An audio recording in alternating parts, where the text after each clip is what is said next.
Hi, welcome to Property People. Thank you very much for joining us today. Today, I'm joined by Tariq Mubarak. Tariq has been in the property game for nearly 20 years as a solicitor and as an investor, so understands both sides of the coin.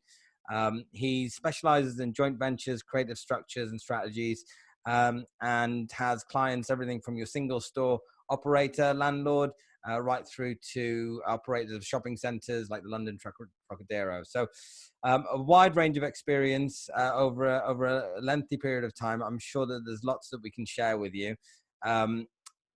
Now, where I like to always start, though, is how did you get into property? Where did it all begin? Is it something at school you always wanted to do?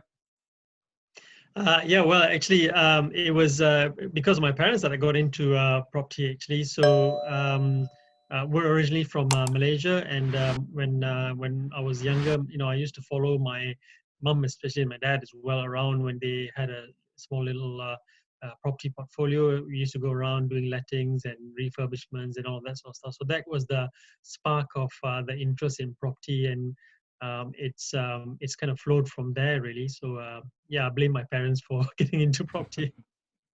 Parents are always, well, not always, but regularly guilty of influencing their kids to get into real estate. That's a very big reason as to why I got into it as well. My dad was doing two up, two downs in the late 80s in the Northeast. And my mum Cool. also loves property as well. So so they influenced you at that early age. And when you got to university, what is it that you studied? So I initially at A levels I started off getting into aeronautical engineering. That was my passion for a very long time. When I was little, I always wanted to be a pilot, and then tinkering with planes and stuff like that. So I wanted to be an aeronautical engineer. But what happened was I started the A levels doing advanced mathematics and physics, and I was thinking, okay, this is quite different from what I was expecting. Uh, so so then I was riding a bike at the time, and actually I had a road traffic accident, which took me out of action, and for quite a few months, and I missed a lot of the lessons and what have you. So I couldn't really just carry on. I had to effectively start again. And because I was already not really enjoying myself doing advanced maths and physics, I asked my dad, and we had a chat. And my dad was actually doing law at the time, because this was going to Right. be his third profession. And he said, Wow. well, why don't you go and try law instead? So that's what I tried, and really fell in love with it. And when you say that your dad had three professions, may I ask what those three professions were? Yeah, so he started off as a tax advisor, then he became a company secretary and a chartered accountant. And then he went to turn to law and became a barrister, called to Lincoln's Inn initially here, in his late 40s, actually. And Wow. then when I launched my law firm, he came and joined me, and he then had to convert and become a solicitor. Amazing. So he sounds like a very smart guy, and hopefully, Yeah. hopefully it seems like the apple hasn't fallen too far from the tree as well, because the level of stuff that you're doing as well is pretty impressive. So that's quite interesting. So you've obviously had a good foundation there with quite positive people around you to be able to pivot as well from one thing to the next and Mm. still remain successful. In terms of being a solicitor, so solicitors are loved and loathed, I think, in equal measure. They're the profession that people say that whether they win, lose, or draw, they always get paid in the end. What's your take on that for solicitors and lawyers? I think it's not surprising reputation amongst lawyers, to be honest, because there are several times that I've looked at members of my profession, fellow members of my profession, and just it kind of bowed my head in shame, and just shook my head, thinking like, I can't believe individuals like this exist in my profession, which I love. But it's a bit like in all walks of life. You get all kinds of different people, and that adds to the variety of life and people generally, and it's no different with the legal profession. So some legal professionals are are very academic, very sitting on the fence. They give you option A, option B. They don't actually recommend one particular course of action which might be better for you, and they leave the decision making to you. But a lot of commercial clients that I know and I work with, they're actually looking for guidance. That's why they come to a lawyer, and I tend to sort of stick my neck out, have a chat with them, figure out what their commercial objectives are, and then say, right, okay, so I think you ought to go for one of the two options because of A, B, and C. So I try and be as pragmatic and commercial as I can be. I think that that's the big difference between what I would consider a good or a bad solicitor. I've had solicitor experiences in the past whereby the solicitor is doing everything to the letter of the law, which is really nice. It's actually, being that pedantic about certain things is quite is comforting in a way, because you think that everything's going to be done correctly. But at the same time, it can be quite prohibitive. And I found a couple of transactions that I was trying to do. This was a few years ago. Could have been done, and I spoke to other solicitors, and they said, "Well, Sam, your solicitor's actually correct, but there is a way around it." And he's just choosing that he wants to do, this first before he gets that done. It's not entirely necessary to do that. And as a result, I kind of lost that deal, and I don't work with that solicitor anymore. So what I ended up finding was more commercially minded solicitors, and the solicitors that I found that are more commercially minded are the ones similar to yourself in that they're also investors themselves, so they're able to put on both hats. Is that something that you've experienced as well? The fact that you've got that investor background, and mindset, you can put yourself in the investor's shoes and guide them a little bit better than your conventional academic solicitor? Yeah, I mean, certainly. I think I approach it from the perspective of if I was sitting in the other chair and I was the client, how would I prefer the advice to be sent? How would I prefer to be advised? What are the key factors that I would be interested in? Is the lawyer actually reflecting that in the advice? So I try and put myself in that position before actually putting the advice. And one of the things that I tend to spend a little bit of time working on, and it could be actually subconscious. I mean, it may not be very overt, but I try and figure out, is this type of client, one simple thing that I do, right? So I'll try and figure out during the initial chat whether the client is the type who likes long prose and like the whole chapter and verse of what I'm talking about, or do they just want the answer and then the chapter and verse can come later. So with some clients, they like me to explain the process of how I arrived at the options and then why I'm recommending the option that I'm recommending. Whereas the others, they got no time for that. They say, just give me the answer, then you can add the chapter and verse later. So sometimes it's as simple as I give the answer right at the beginning of the email,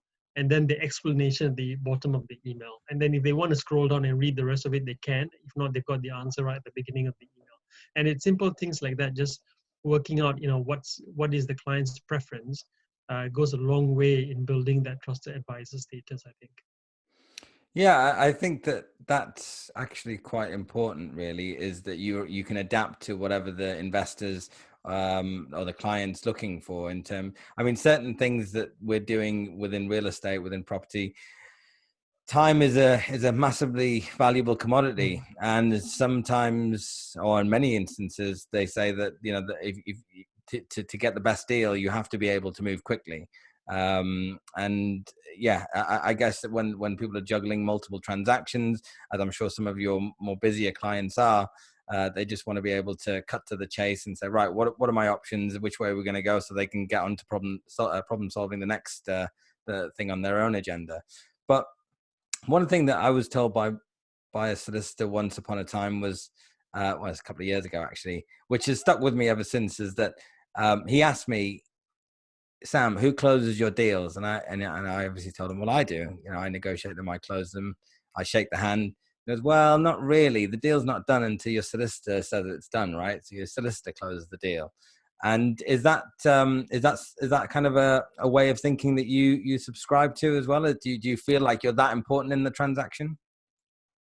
The way I kind of approach it is this, I think if the client and their counterparty, whether the vendor or the landlord or the seller or the buyer has done a deal, then it's your responsibility, i.e. my responsibility, to make sure that that deal gets done. Your job is not to sit there and get the deal undone. And so, you gotta facilitate the transaction through to its completion. But sometimes you just got to get out of the way and let the transaction just go straight through to completion. And sometimes what I mean by that is, like, I'll give you an example. So we were dealing with a refinance transaction, commercial um, transaction, and the client had done a PD conversion of offices into, sorry, not quite offices, but it's mixed use into residential. And there's a bit of a question mark about whether this was a PD play or you needed full planning for it. But the planning consultant very clearly stated that this is PD, you don't need full planning application. And the solicitor acting for the lender, who actually works within, in the footer of her email actually says solicitor, commercial property and planning department, and then XYZ solicitors, right? So she works in the team that has specialty in planning. She raises the issue about planning and then says, well, I'm no planning expert. I'm like, hang on a minute, you work in the planning team. Why are you saying that? Why are you raising the issue and then saying I'm not really an expert in this? So sometimes, and this, I find that, in that situation, she had cornered herself into a position where she said to the client that, look, we're going to need full planning here. The planning consultant is saying we don't need full planning. So there are a bit of loggerheads. And then you're stuck in the middle, right? You're trying to get the deal done for the client, and you're trying to work out, well, how do you help her resolve and get out of that corner that she's put herself into? And you come up with a solution and say, right, okay, would this particular solution work? And of course, what happens is she's got to go back to her client and then explain it and all the rest of it, and then eventually come back with the answer. I know that this solution is the one that's going to be put in place. So I get the wheels moving on that so that there's no time lag. Because sometimes what happens is, say, oh, I've got to go and take instructions from the client. And then the client then discusses it with the underwriting team. They then come back to the solicitor then comes back to you. You've lost possibly about a week or 10 days. And if you're doing a refinance with the bridge running out, that week or 10 days is a very, very long time. Yeah. Then you have to then go away and actually implement the solution, which takes even longer. So what I tend to do is, sometimes I know this is a solution that's likely to be accepted. I just get that horse running straight away. So I start putting the wheels in motion to get that solution ready. And then as soon as she comes back and say, yeah, okay, we're going to accept that solution. And then you just say, right, here it is. And it's ready to go, rather than wait another 1 week until that solution is ready to be implemented. So sometimes it's, and this comes from experience. I think, you start, with experience, you start seeing that with some foresight, these are the things that is going to be needed, and you start implementing those before it actually comes about, so that you get the deal across the line much more quickly. But I think you got to facilitate it. But if the deal's already been agreed, you need to try and get it done, not throw up, blockers and try and. I've come across some lawyers who are intent on getting the deal blocked and not done. And I just don't understand that. It's like, it just runs contrary to the client's instructions. So it's just bizarre to me. And in terms of the ageism, is there anything like, one of the things that runs through my mind based on what you've been telling me and somewhat experience, and you said how important experience is. If you find a younger solicitor, are they more hungry to do transactions, and are older solicitors? Because actually, that is my experience. The two solicitors that I've worked with in the past that were just blocking absolutely everything that I was trying to do, and unnecessarily overall. These weren't major transactions or anything to be overly risk averse about, but maybe that was their attitude, or that was their risk appetite for themselves that they were trying to imposing on me. But they were both older gentlemen. So is that something that you think is the thing, or is that which coincidence for me?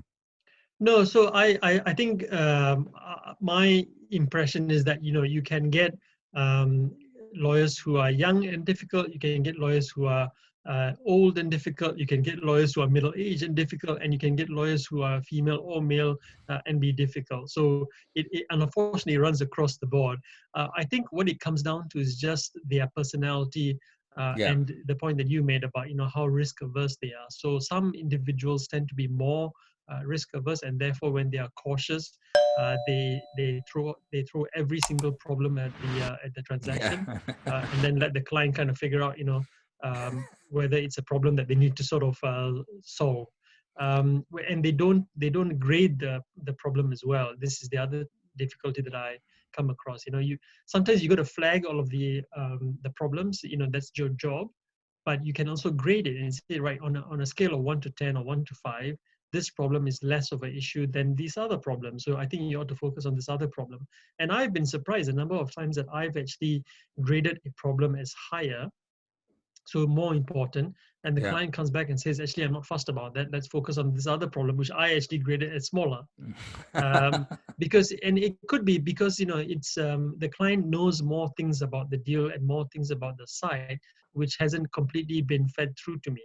And so, from a commercial perspective, we don't appreciate all of the nuances, and we might therefore Yeah. grade the risk separately. And which is why at the end of the day, the client has to have the final say.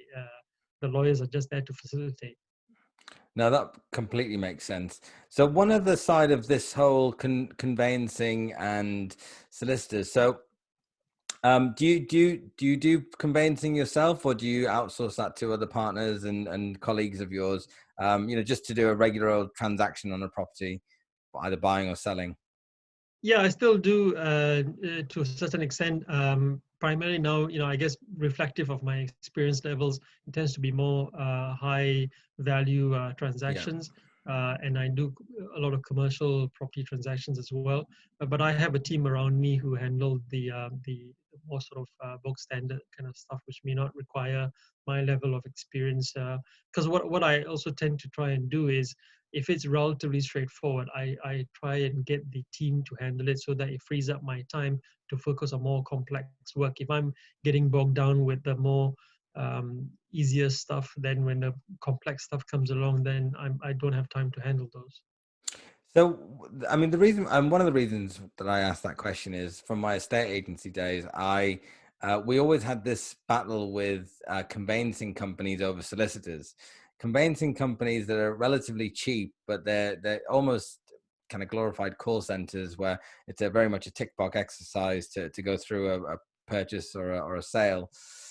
They didn't have the skill set to problem solve, and in London there's loads of all sorts of leaseholder problems and freeholder problems and property management maintenance problems, and they were, although they were cheap, they were very slow at getting the transactions done. So we would always recommend that they would go to a proper solicitor, inverted commas, to get the deal done. Is that an opinion? Is that something that you've ever come across? Have you heard that kind of criticism of conveyancing companies? Would you advise property buyers to use a conveyancing company over a solicitor, or? Well, actually, I having ran both kinds of firm within both kinds of practices within the same firm. What I mean by that is, when I started off my firm, when I launched it in 2009, it was very much a bespoke service, and every client was taken care of in a very personalized way. Every matter was handled in a very bespoke way. And then in about 2014, I switched and I went into small high volume conveyancing, and we were doing 50, 60 completions a month. And that can only work when you follow almost a McDonald type of operation. So everything is Yeah, very cookie cutter, absolutely. yeah, and it's all factory produced, and you go through sort of the motions. And so for that model to work, everything's got to be relatively standardized. So if you get something that is out of kilter, then it doesn't quite work. So these large conveyancing factories, for want of a better term, they work on the basis that everything is cookie cutter, everything is the same as the next case, because that's the only way they can make a profit on it. In some transactions, if it's a bulk standard, very straightforward residential conveyancing transaction, it does work.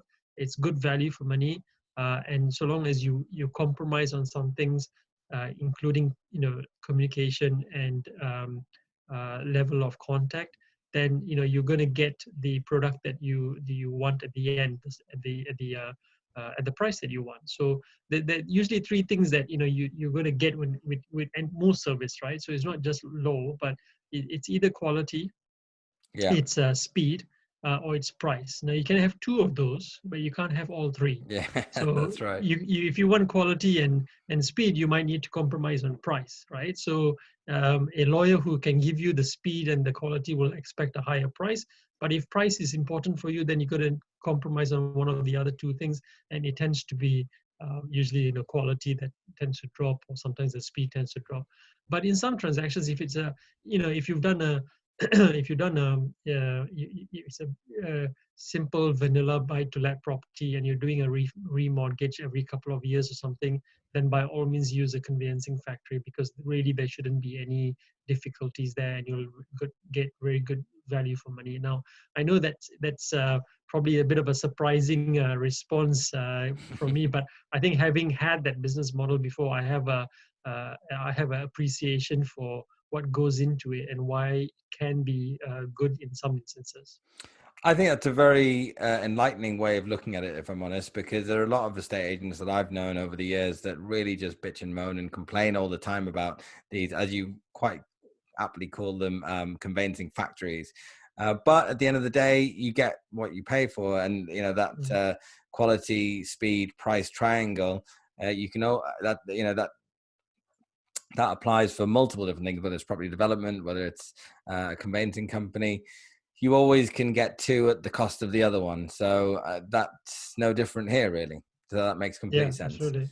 And so with regards to when you set up your company in 2008, was it 2009?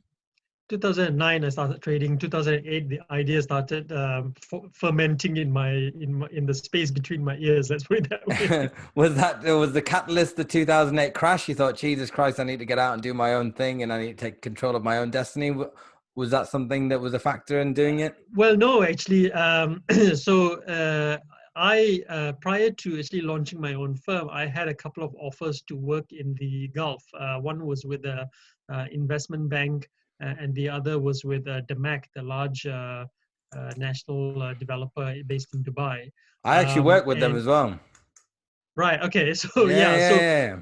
So what I thought was really interesting at the time, I didn't actually take up the DAMAC offer because something just felt a bit strange to me. That was a really bad didn't. time. Yeah, that was a really bad time to be with DAMAC. I was part of an organization there with nearly 200 in the UK, and literally one of the last 10 to leave as they shrunk the whole operation because of the crash. Yeah.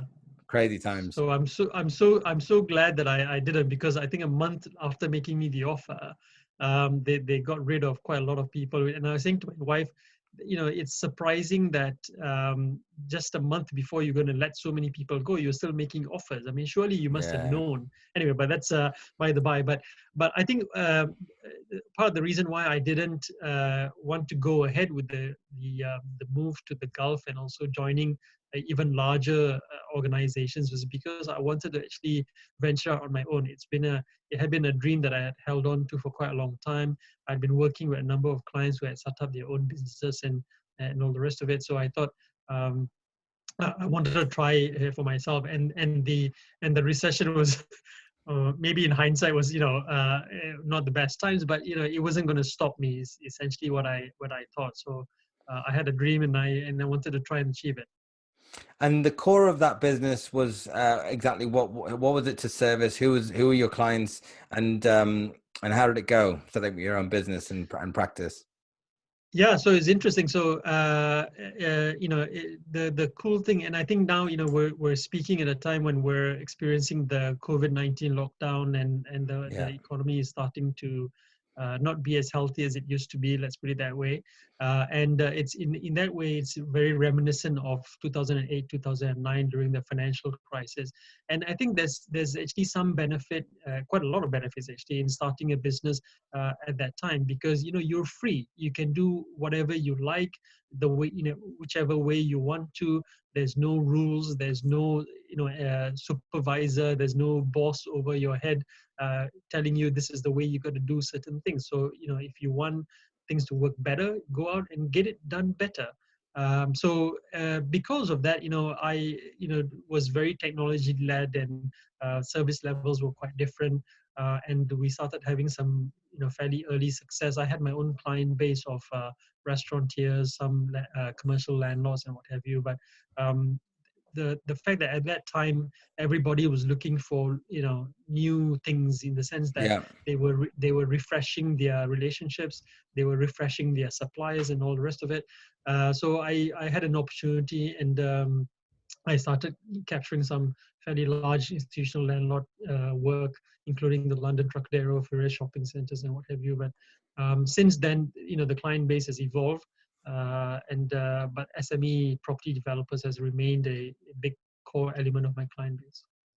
Amazing. And the joint venture structure is something that you're quite well known for in terms of knowing the ins and outs of it and having structured so many, and the pitfalls. There's so many people that join these property education courses, for example.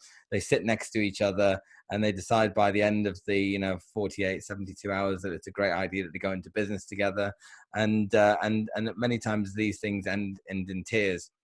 And I think the last time that we were speaking, I was mentioning to you about a friend of mine who works in kind of corporate disputes as well as divorce. He's done these two sides of things, and he said the reason why he gets paid is because from day one, these people don't have any sort of agreement in place if things were to go pear-shaped. So a lot of his clients recently have been small startups. Two friends, they'll start a lemonade business out of the kitchen, starts to do quite well. They're getting good revenue, and then they fall out for one reason or other, different visions, different directions, one putting in more work than the other, and they want to separate, but they don't have an agreement. So it starts to fall apart and it starts to get messy, and the only people that really win are the solicitors. So in terms of joint ventures, to help these property people that are going to courses or thinking, I need to leverage up a little bit and I need to maybe bring somebody on board to work alongside me, what's the advice that you'd give those people in terms of structuring a joint venture relationship, either the short term or the long term? What would you advise, things that they should look out for, the things that they should do? So I think that there are three main things. I mean, there's quite a few things that you ought to be looking out for. But the three main things that I would focus on if you're going into a property joint venture is first, you ought to look at your business partner, your prospective partner, and figure out what their values are like, and whether their values are aligned with your own values, and that of course presupposes that you know what your own values are as well. And there might be a time when you might need to spend reflecting on what your values are initially, but you gotta figure out what your values are and theirs, and see whether there's an alignment there. If you're a trustworthy, kind, honest type person, and your prospective business partner is a little bit more nonchalant, very cutthroat, and just pure, very, very business-like, then that misalignment may cause some difficulties later down the line, when you might be having trouble with a supplier, and your business partner's responses will just cut him out and move on to the next person, and whereas you're gonna extend a little bit more space and time to your supplier to get their act together and turn it around. So that values is very important. Yeah. The other relating to that is also communication style as well. If you prefer to speak and discuss and resolve things that way, but your business partner tends to prefer writing long emails, that might cause a bit of an issue if you have a difficulty and you need to resolve it. One sending a very, very long email, the other one's just getting fed up with reading long emails and rather just speak by phone, then that lack of communication is going to cause a bit of an issue. So the values is important. The chemistry, in fact, is quite important. Second thing is ensure that you have a very, very robust joint venture or shareholders agreement or partnership agreement, whichever that vehicle is. Make sure you've got a very robust one in place.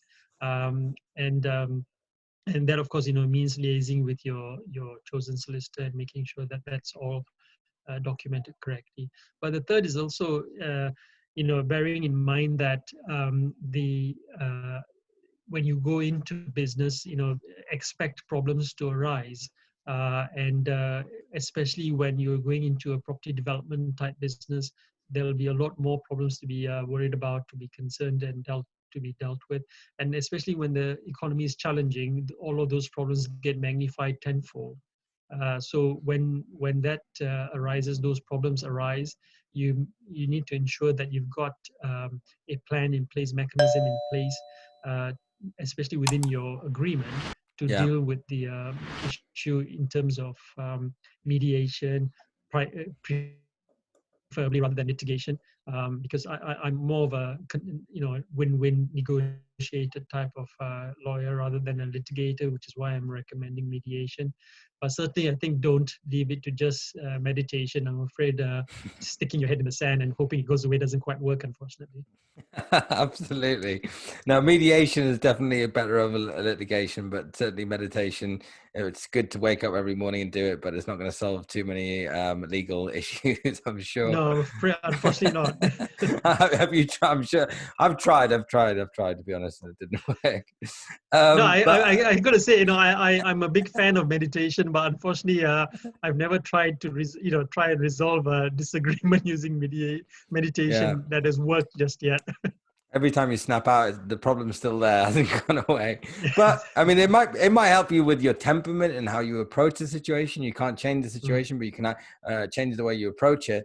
But certainly, in terms of risk mitigation, I think the best thing to do is exactly these three things: align the interests and the values with your partner, ensuring things like communication style are very in line. Then you've also got a robust shareholders agreement in place. Now, one of the questions I've got regarding that is, do you have off-the-shelf agreements that you can get from online or from WH Smith or something, or is it best to go to a solicitor to get these agreements in place? Yeah, there's quite a few template type things that you can buy online through various suppliers. Probably not WH Smith, but there are a few online that sell kind of off-the-shelf templates that you can pick up. But I would advise a little bit of caution about using those, because they tend to be as wide-ranging as possible, because they don't know what the situation is going to be, and so they have to be drafted as wide-ranging as possible, and therefore may not be as relevant to your needs as you need it to be.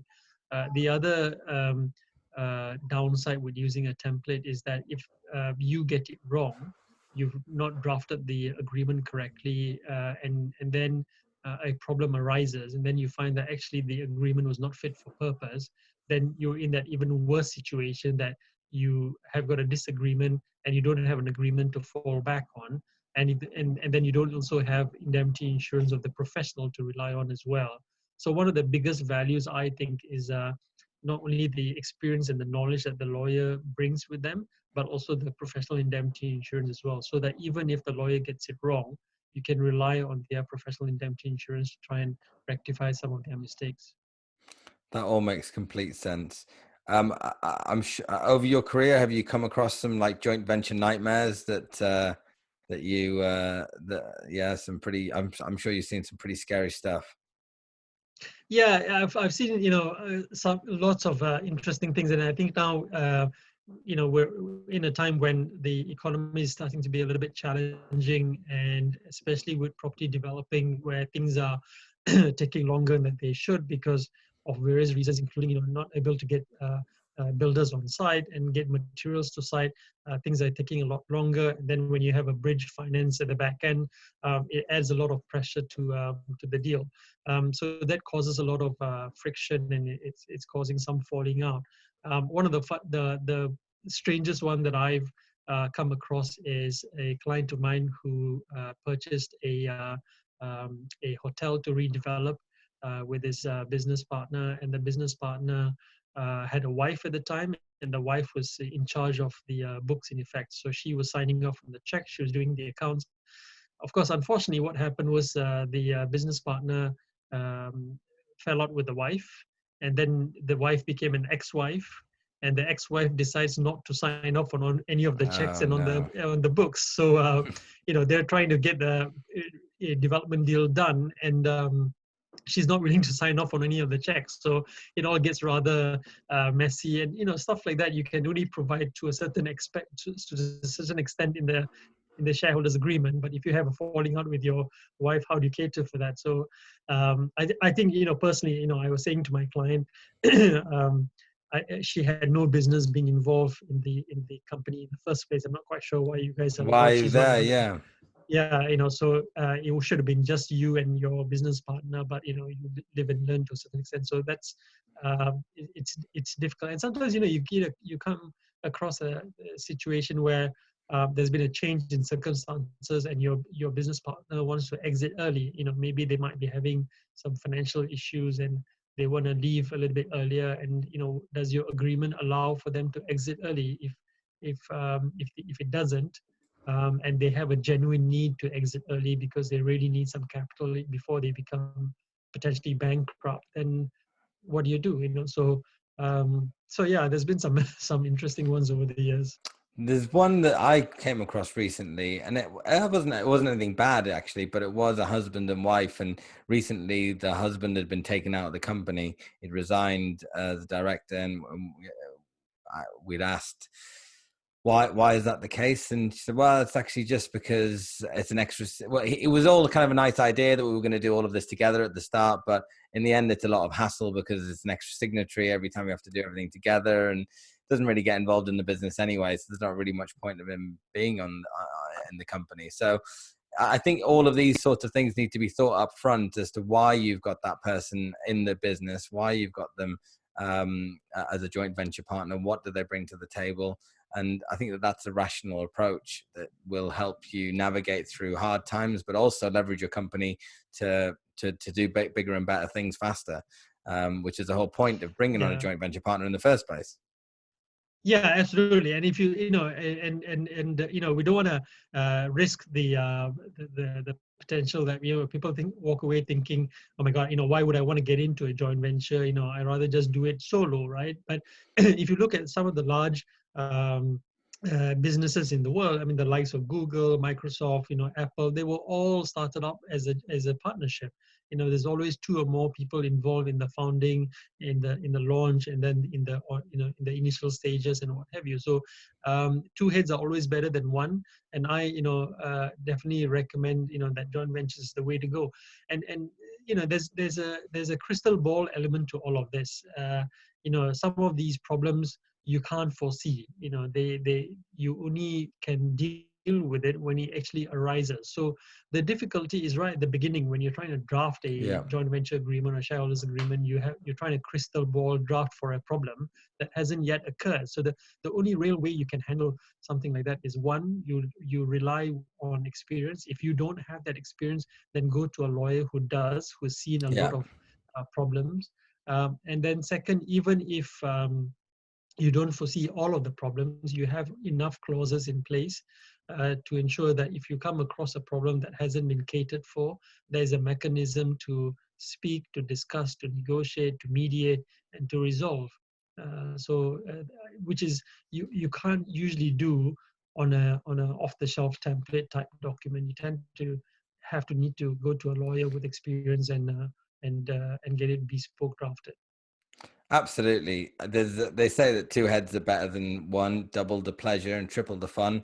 I think that you've got to, I think some of the biggest and best businesses, as I know as well, are partnerships. They start off with two or more people, as you say. You can do the business all by yourself and, bring in employees and that kind of thing. But certainly there's something to be said about the joint venture partnership. It's just about getting it right, bringing on the right person in the right way. And I think that that's key, to have somebody like yourself on board to be able to maneuver through that, ensuring that everybody's doing the right things as you grow the business. Now, alongside of these joint venture agreements, and is the strategies that property people can implement. And two of these creative strategies that many people talk about are, well, there's three things that I'd like to touch upon, which is, one of them is lease options, one of the one's assisted sales, and the other one's title splitting. These are three things that you can add significant amounts of value to your transaction to your deal by structuring things to be able to release value in these ways. So, starting with lease options, what are lease options exactly? Okay, so lease options and for that matter, assisted sale agreements are essentially a mechanism or a way for you to take control of a property without having to acquire them right at the beginning, from the get-go, which therefore minimizes your transactional costs, therefore reduces your the cost for the project, and therefore could actually make the project more viable rather than having to acquire the property. And especially now with the stamp duty rates as they are, the cost of the transactional cost becomes quite high, which may put your project unviable, essentially make it unviable. So to dig a little bit deeper into it, a lease option essentially gives you an agreement to take control of the property. It could be a lease, most likely it'll be a management agreement, which allows you to take control of the property, collect the rent from a tenant, and then to pass on the relevant amount that you've agreed to the landowner or the landlord. It's usually just the mortgage payments that are due, and then at the back end of that, and a lease option can run for 3, 5, even 15 years if you want it to. But the back end of that, there's an option for you to acquire the property at a fixed price. That price usually is determined right at the beginning. So if you've got the valuation right and you've got the figure right, if you've held on to the property for, let's say, 3 or 5 years and the market goes up, then essentially you're acquiring the property at a discount to the current market value. So that's lease options. With assisted sale agreements, very similar in a way, in that you take control of the property. Usually you're adding some value to the property. Here you'll be refurbishing it, or you're resolving a problem. Let's say there's a restrictive covenant issue, or it could be that you're getting planning on it as well. You want to go and get planning permission on the site, and then once you've done the value add, you're then selling the property in order to realize a profit, and you would have agreed a fixed purchase price with the owner as well. And so your profit plays essentially the difference between what you end up selling for, the cost of doing the project, and the purchase price. So that's, in summary, an assisted sale agreement. Title splitting is essentially where you take a piece of land or a building and split it into separate different titles. So if you take a freehold title over, say, farmland or garden land, for example, and you're splitting it off and creating a separate freehold title from that. And you can also create leasehold titles on a building. So, for example, if you get a house and convert it into 2 or 3 flats, you can then sell off each flat on a split to a new leasehold title, and usually that will realize quite a lot more profit for you rather than just one freehold house with 3 individual flats in it. So Yeah. so it can be quite profitable. Yeah, so the lease options and the assisted sales, these are things that typically you'd put in place before you actually purchase a property. These are controlling a property, adding value to it along the way, and then transacting at some point, if at all, actually, because the lease option really is, we're going to control the property, we're going to take over the income of the property whilst servicing any of the outgoings on behalf of the current owner, and then securing today's price, and then hopefully you'll pay for it in maybe 3 to 5 years time, but you'll be paying that lower price that you've benefited from some capital appreciation over the years. So that's just controlling a property. Then assisted sale is you're effectively refurbishing. Is it you're adding value through some form of refurbishment generally? Yeah, absolutely. So if you take the one example of an assisted sale agreement is, let's say it's a probate property. It's been on the market for a while. It's in really bad condition. very old and what have you, and you come along and you offer an assisted sale type deal to the executors or the landowners and say, look, I'll refurbish this property, I'll get it up to current modern standards, it'll be fully decorated and all the rest of it.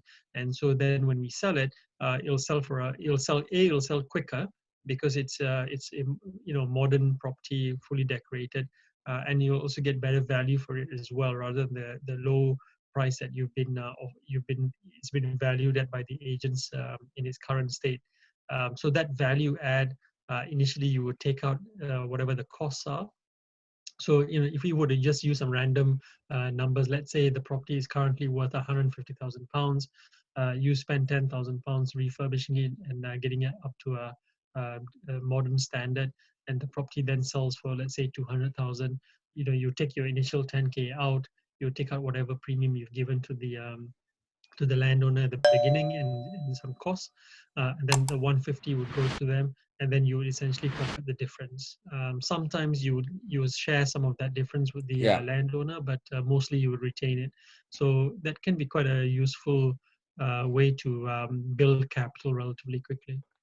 Yeah, because the return on equity on that kind of thing is pretty phenomenal. If you don't have to you don't have to pay all of the stamp duty, the holding costs, whether it be council taxes or utility bills, to financing costs. So you save on all of that, and you're able to do pretty much the same as a usual flip. Now, I remember this is one of the first times that we'd actually got to speak a couple of years ago. It was to do with the transaction that I was working on.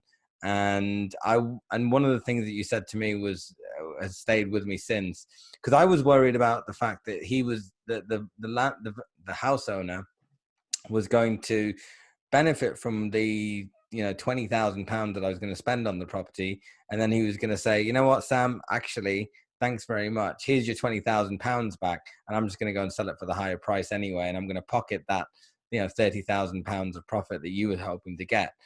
And then I'm just left, at best I get my money back, £20,000, but I've just spent all that time fixing somebody else's house up for fun, which, I mean, it is a lot of fun doing houses up, but at the same time, we do it for a profit as investors. So the answer that you gave me was, Sam, how well do you know the guy? How what's the relationship? How much do you trust him? And the truth is, I was introduced to him by somebody else. I'd visited him a couple of times. I didn't really trust him. I'd probably have to go and have a few more touch points and get to build that relationship to feel comfortable. So I never did it in the end, and I ended up walking away and focusing on other stuff. But what are the precautions that investors can take to make sure that that kind of thing doesn't happen to them? Obviously, there's the relationship that they need to ensure that it is there. Is there anything else? Yeah, I think so. An assisted sale agreement, in a way, is very similar to a joint venture type arrangement, right? So you're joint venturing with the landowner in order to enhance the value of the property and then sell it. So that's the joint venture pretty much. It may not be viewed in that way, especially from the landowner's perspective, but in essence, it is what's happening. So the same things that I said about joint venture earlier, in terms of the values, the chemistry, communication style, all of that still is still very relevant here as well. So that's important to do, but then also have a very robust agreement.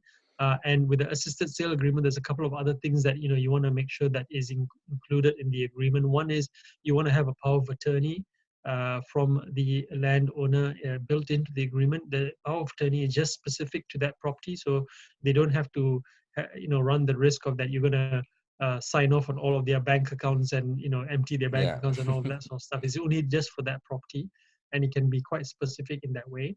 And then the third thing is also to ensure that you register restriction on the title of the property that you're doing the work on, so that if the landowner does try and sell the property and pull the rug from under your feet, they can't do that without the restriction being released, and you would only release the restriction once you've got your money paid back to you. So that power of attorney and restriction tends to, and I've had a couple of transactions where clients have, despite all of that due diligence, the landowners still tried to screw them over, and it's the restriction that at the end of the day that saved them. And that restriction's an RX1? RX1, yeah. Very good. So so those are two strategies or approaches to getting a good return on. And if am I right in thinking as well, lease options, and these have actually been quite around for quite some time, and mainly been applied to commercial properties Yeah. in the past, and now more recently, since let's say 2008 and the crash there was applied more to residential. Yeah, absolutely. So, a lot of these strategies are derived from the commercial property part of the property market, and have been sort of, have been, I guess, re-strategized or reused in a slightly different guise in residential. But lease options, they've been around for a very, very long time. In some other phraseology is known as rent to buy, or even rent to own sometimes. So it's been around for quite a long time. And with the title splitting, that's a value add strategy. Is it's in the same kind of boat as, let's say, a refurb? You're adding value in a specific. So you could do an assisted sale where you're doing the title split before you sell it. Is that possible? Yeah, absolutely. So it is actually possible to do a refurb on an assisted sale basis, essentially, and then split it off and sell off each, Right. for example, flat on a title split as a separate flat. So that's completely doable. And actually, I think going forward, post COVID-19, that could be one of the more relevant strategies to use coming out of COVID-19, because I can see the situation where there are these large mansion type houses or large Victorian type houses that could easily be converted into flats, but the property owners, struggling to sell them in the current market because the demand for those kind of properties is just not there. But they might sell quite well as flats. So, you come along, you offer essentially a assisted sale type deal and say, look, we'll add some value here, we'll convert them into flats, and then you title split them on the sale, so that on the sale of each flat, you're granting new leases to the end buyer. You'll still retain the freehold, but the main value has been realized by selling off long leasehold flats. I really like the title split idea. I think that's got huge value. Mm. So that's really helpful to get a good understanding of this. But now we are in. I mean, we've touched upon it a couple of times. The COVID-19. Soon it'll be yesterday's fish and chips paper. But for the time being, it's very much what we're experiencing, what we're going through. What would you say that the biggest opportunities are for property investors now, using things like lease options, assisted sales, title splitting, commercial resi? A lot of people are talking about industrial units right now, in landowners right now as well. The older generation of landowner who's probably been thinking, I'm sitting on this land, it's not going to go anywhere.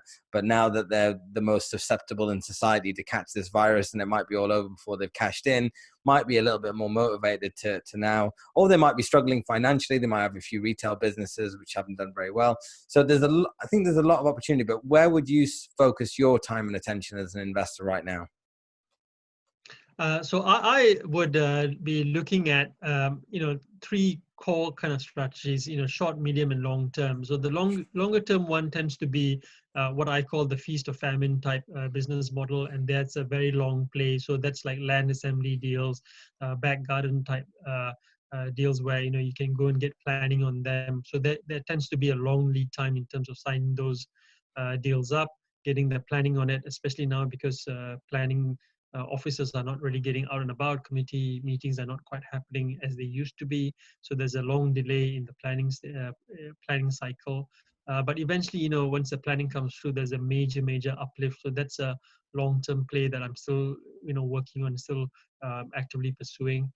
The medium term, they will be the commercial to resi conversion type, and also to a certain extent industrial, but not conversion, but just keeping them as industrial. I mean, just based on my own shopping habits in the last few days or so, I've been out to the likes of Screwfix and Halfords and what have you, and they've effectively become takeaway joints, right? Essentially, because Yeah. you can only do click and collect. You can't actually go into the store. You got a queue outside, take your goods, and then off you go. So, which is very similar to the Argos model. Yeah. And so, I think a lot of retail businesses will in the short term anyway will convert to that type of model. In which case, they may not need the kind of retail space that they currently occupy, and warehousing will become much more prevalent, and with a smaller sort of space, in the retail sector. So some of that space will be freed up potentially for conversion, and there's certainly some PD rights that help with that already. And then in the shorter term, it's going to be the straight conversion of a house into a block of flats. So that's been around. That model's been around for quite a long time, but I think we're going to go back to it because there's still quite a number of large houses that are around which don't need to remain as large houses, and there'll be more take up for flats rather than big houses.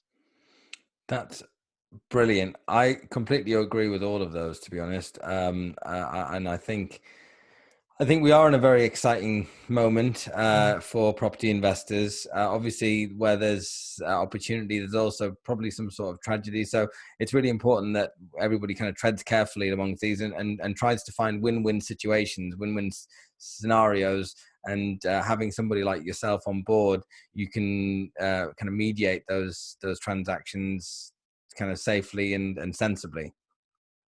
Yeah, absolutely. I think, in any of these adverse conditions, there's bound to be loads of opportunities, and one of the, I think the major benefits to this pandemic is a lot, people are much more caring towards each other. They're looking Yeah. out for each other. And that, I think, is going to be a good thing in terms of, in the point that you made about looking for a win-win outcome. And I think we'll see a lot more of that in business dealings going forward, which is a great thing, which is a great side effect of COVID-19. So there's still, don't believe the headline. There's still a lot of activity going on. I'm certainly keeping busy. A lot of my clients are keeping busy. So there's a lot of opportunities out there. Just go out and grab them. Yeah, absolutely. I've found the same thing. I've been incredibly busy over the last 4 or 5 weeks. Everybody that I know, including yourself, Tariq, have said the same thing. And I think it's for those people who are busy right now are going to be able to reap the rewards of the future opportunities in the market. So I really wanted to thank you for joining me here today. I could speak to you all day about this kind of stuff. And I'm sure we're going to catch up again in 6 to 12 months or so once this thing's taken its course and turned a corner. We'll see where we are then. In the meantime, if somebody wanted to reach out to you, ask you a question, what's the best way people can find you? So I'm on primarily on Facebook and LinkedIn, but the best way to get in touch with me would probably be through my website, tariqmubarak.com. Excellent. Thanks again for joining us, and we'll have you on another time very soon. Okay, great. Thanks very much. Cheers, Tariq. Cheers.